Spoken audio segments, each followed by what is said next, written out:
Olá, pessoas lindas! Como estão todos vocês? Espero que vocês estejam muito bem.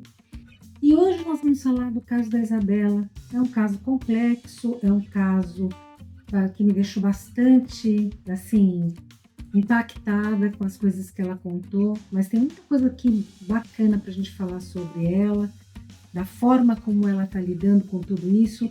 E ela está aqui falando de uma relação muito complexa com a mãe dela e provavelmente uma mãe narcisista. Vamos falar a respeito?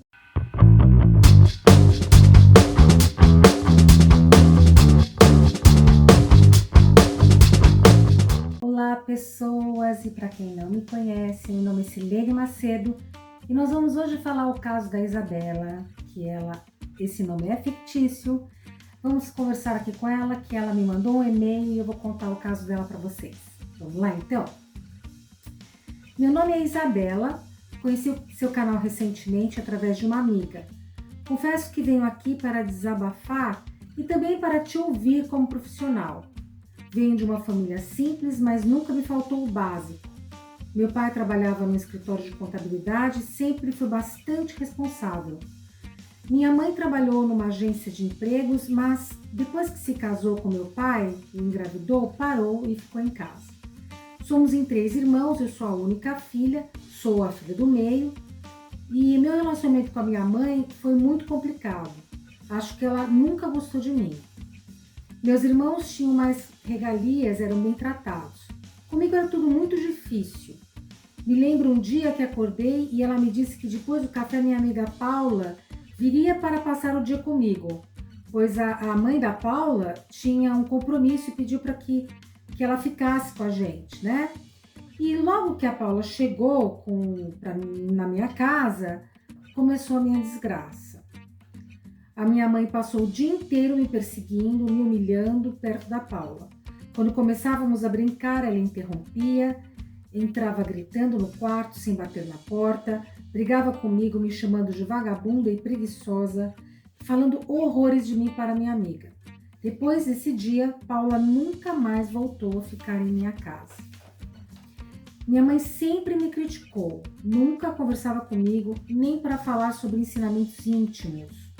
Eu fazia tudo errado, eu era burra, não podia brincar com meninos, eu sempre era a mais feia, a mais gorda, a mais mal vestida. Todas as minhas primas eram melhores do que eu. Quando fiz 16 anos, consegui um emprego na recepção de um famoso salão de beleza na minha cidade e estudava à noite. Passei a ter meu próprio dinheiro e investi na minha saúde mental. Sempre busquei o equilíbrio em minha vida e principalmente a paz, o que tanto me faltou na infância. Fazia yoga, meditação e mantinha uma rotina organizada. Eu queria mais do que tudo ter dinheiro, então não deixava de fazer o que achava importante para a minha existência. Mas o quanto podia guardava o meu dinheiro. Nunca consegui agradar a minha mãe, por mais que eu tentasse. Ela parecia estar sempre distante, desapontada e crítica. Mesmo diante das minhas pequenas conquistas, ela não deixava de fazer comentários ácidos, muitas vezes disfarçados de preocupação, o que minava a minha autoconfiança. Mas eu seguia. Queria muito mudar a minha história. O tempo foi passando e eu fui tentando me distanciar emocionalmente da minha mãe e de suas críticas. Precisava construir minha vida longe da influência da minha mãe, com todas as palavras de desvalorização, críticas sobre como eu me vestia, como me maquiava e como meu corpo não era legal, que aliás percebi anos mais tarde que não tinha nada de errado com meu corpo. Eu fui seguindo meu caminho. Mesmo assim, ela foi tocando o caminho dela. Com o tempo, fui trabalhando em melhores funções, fiz faculdade de economia, prestei e passei em um concurso público, conheci o meu marido e me casei. Nada foi tão reto assim. Fui insegura e por isso sofri muito bullying, porque eu não sabia me comportar. Eu tentava agradar muitos outros e me deixava invadir, mas segui. Chorei muito, mas sorri também. Me apaixonei e me casei com meu primeiro namorado. Ele foi e é uma pessoa muito importante na minha recuperação de muitas dores, pois ele me mostra o quanto eu sou valorosa e o quanto a minha mãe está errada em me tratar dessa forma. Bem, enfim, me casei, tive filhos, um casal, mas a sombra sempre nos espreita. E todas as vezes que eu visitava a minha mãe ou ela me telefonava, senti uma pontada de ansiedade. Minha mãe continuava com as críticas veladas, questionando minhas escolhas e insinuando que eu não era uma boa mãe e nem uma boa esposa. Esses encontros me faziam sentir infantilizada e incapaz de sustentar o equilíbrio que eu tanto prezo. No nascimento do meu segundo filho, ela passou a me visitar com mais frequências, com o argumento de me ajudar. Ajuda essa que eu nunca pedi, porque nunca a quis perto de mim e das minhas crianças. Esses momentos eram de tensão extrema. Minha mãe insinuava que eu não estava lidando bem com a maternidade, que minha filha mais velha estava desajustada por conta das minhas escolhas, como o tipo de educação ou de alimentação que eu oferecia a ela, mesmo que a alimentação fosse brócolis com ovos cozidos. Não tinha como eu não ficar abalada em um momento tão sensível. Mãe recente, lactante, com dúvidas, medos e com os hormônios à flor da pele. Insegura, passei a me questionar sobre o meu valor como mãe. Foi quando uma chave virou em mim.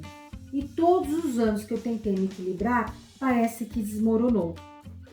Perdi o sono, minhas noites passaram a ser momentos de inquietação, as palavras da minha mãe ecoavam em minha mente, a minha rotina antes equilibrada passou a ser percebida por mim como fora de controle. Irritada e ansiosa, descontava em meu marido o estresse que passava com a minha mãe.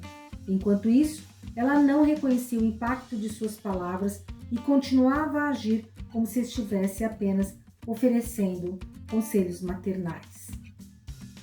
Eu desenvolvi depressão e foram anos de tristeza, psiquiatra e longas conversas com o meu marido que tentava me mostrar que o mais importante era a nossa família.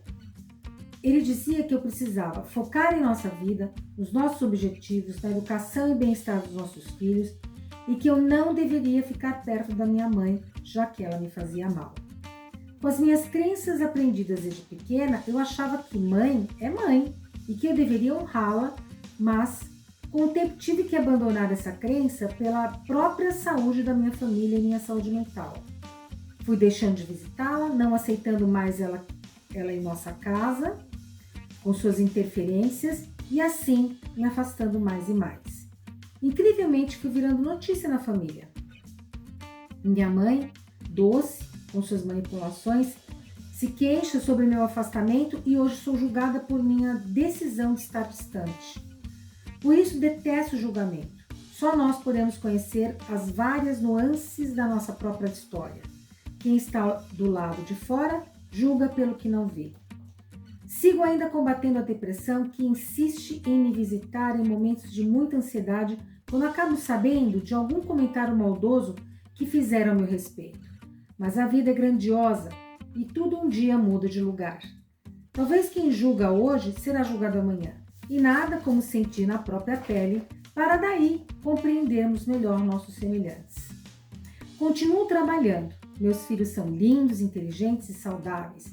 E meu marido continua ao meu lado, me apoiando quando estou nas luzes dos holofotes e quando trilho as estradas sombrias, como ele me prometeu no altar, na saúde e na doença.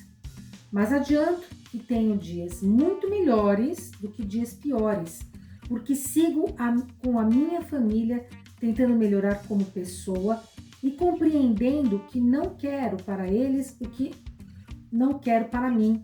E isso me faz sentir o quanto é importante uma família saudável que sustente os seus emocionalmente para que amanhã a vida deles se torne mais felizes e leves. Muito obrigada pela escuta. Conversei um pouquinho com ela pelo WhatsApp e ela disse que ela resumiu muito. Também ela contou mais alguns detalhes, né, nessas conversas que a gente teve. E o que que eu tenho para falar com vocês disso? É claro que eu já falei para vocês que aqui a gente não pode diagnosticar, né? A gente não faz diagnóstico. Porém, eu posso adiantar que isso aqui parece muito uma característica de uma mãe narcisista, né? E o que eu tenho para falar para ela, assim, que eu acho que isso aqui é um caso de sucesso, porque assim, você percebe que ela fala durante o depoimento dela aqui, né? Do relato dela, ela diz que ela tentava sair disso desde sempre.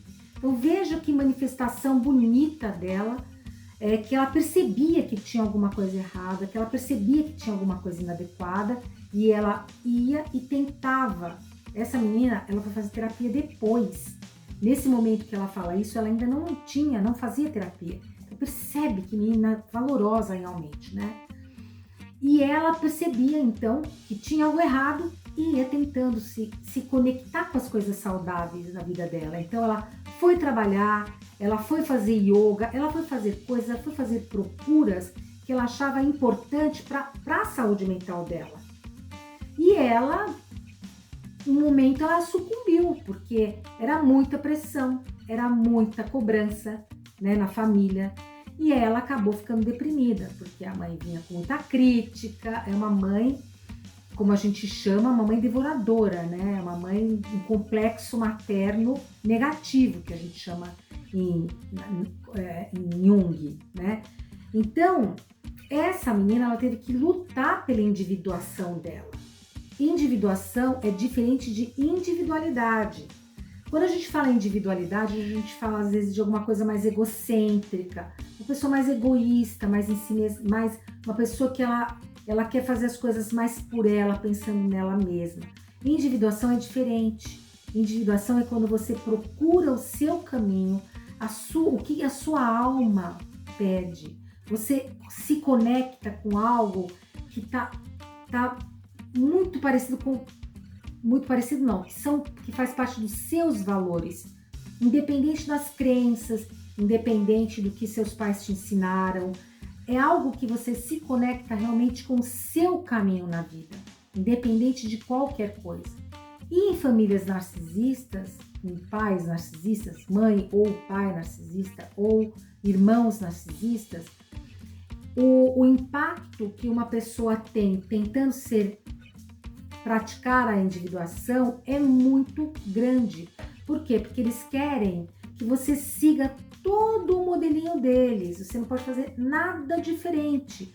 Qualquer coisa que queira fazer diferente impacta nessa família de forma que ela quer romper, quer gritar, quer brigar, quer falar que está errado, joga culpa, né? Então, ela tenta todo o tempo se equilibrar. Ela cai, ela tem depressão dela. Aliás, ela diz que de vez em quando ela ainda ela entra nesse lugar porque não é fácil para ela ter lutado a vida toda contra esse sistema. E aí ela consegue entrar em contato com algo que é dela. Ela teve também muita sorte, e é sorte também, de encontrar um cara legal que sustentasse isso nela, que validasse isso nela, né? Olha, você não tá sentindo errado. Realmente, a tua mãe tem algumas questões complicadas, porque é muito complicado para uma família narcisista, nessa relação de mãe e filha, a filha falar assim, não, isso aqui tá tudo errado e eu vou sair desse sistema, porque tem muita culpa, é muito sofrimento. Então, essa moça, o que ela faz? Ela consegue desconectar e hoje ela vai e rompe com essa mãe, embora isso seja muito complicado por ela, em relação a ela, porque ela está falando de algumas questões familiares, né, que ela tem, que as pessoas acabam cobrando muito ela, né, acabam achando que ela está sendo perversa, que ela está sendo maldosa, porque as pessoas não sabem o que acontece entre quatro paredes. As pessoas realmente, quem conta um ponto, você conta o teu ponto de vista, mas você não entra em contato com todos os pontos. né? Você vê, quando alguém te conta uma história, você entra em contato com aquele ponto de vista daquela pessoa, mas você não vai atrás para ver todas as questões, como ela mesma disse, todas as nuances da história, né? Então fica faltando fio, e para julgar é rapidinho, é fácil julgar, né? Nossa, uma filha que se separa da mãe, nossa, uma filha que, né, que não quer falar com essa mãe, né? Rompimento com a mãe. Como você pode fazer isso? As pessoas têm muita dificuldade em entrar em contato com esse tipo de coisa, com mãe narcisista. Quem não teve mãe narcisista, quem nunca entrou em contato com esse tipo de mãe, quem nunca viu a história, quem nunca sentiu na pele, tem muita dificuldade de entender. Que realmente é surreal isso daqui. Então, uma menina de valor, uma menina que trabalhou, uma menina que estudou, uma moça que seria um orgulho para muitas mães, né? Essa mãe não, ela tenta destruir, ela tenta invalidar, ela fala da comida, ela fala do que ela tá fazendo errado, que ela não é boa mãe, e ela tá lá com a família dela, o marido dela apoiando ela, tem 2 crianças saudáveis e mesmo assim essa mãe tenta destruir, né? Muito legal o seu relato, Isabela, adorei. Você, olha, continue com a sua terapia, que é importante, né? Você sabe, nós conversamos sobre isso. Continue fazendo a sua terapia. Muito obrigada por ter inscrito aqui para o meu canal. Gostaria de pedir para quem está vendo agora, a gente aqui, que por favor se inscrevam, mande esse vídeo para alguma pessoa que você acha que tem alguma relação, alguma relação complicada com a sua própria mãe, algo que você acha assim, uma história meio semelhante, mande para os seus amigos. E eu agradeço muito por vocês terem estado aqui comigo e até o próximo relato. Beijos, tchau, tchau.